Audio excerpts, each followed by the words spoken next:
இருந்திருக்காங்க. ஒரே மகள் அப்படிங்கிறதுனால ராஜா சத்ரசால் மஸ்தானிக்கு நிறைய பயிற்சிகளை கொடுத்து வளர்த்திருந்தாரு.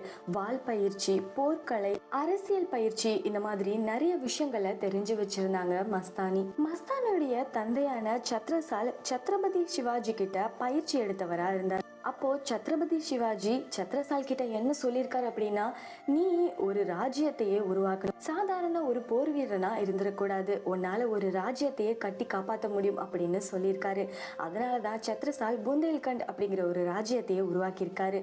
ரொம்ப நாளாவே புந்தேல்கண்ட் சத்ரசாலுடைய ஆட்சியில தான் இருந்தது. அந்த அளவுக்கு வேற யாராலையும் தோற்கடிக்க முடியாத ஒரு படையா இருந்துச்சு புந்தேல்கண்டுடைய படை. அப்போதான் 1728 வருஷம் முகமது கான் அப்படிங்கிற ஒரு மோசமான மன்னனால புந்தேல்கண்ட் மேல போர் தொடுக்கப்பட்டுச்சு. இதை பார்த்த சத்ரசால் ரொம்பவே பயந்தாரு. ஏன்னா முகமது கான் ஒரு மோசமான மன்னனா இருந்தா, அவனுடைய படையும்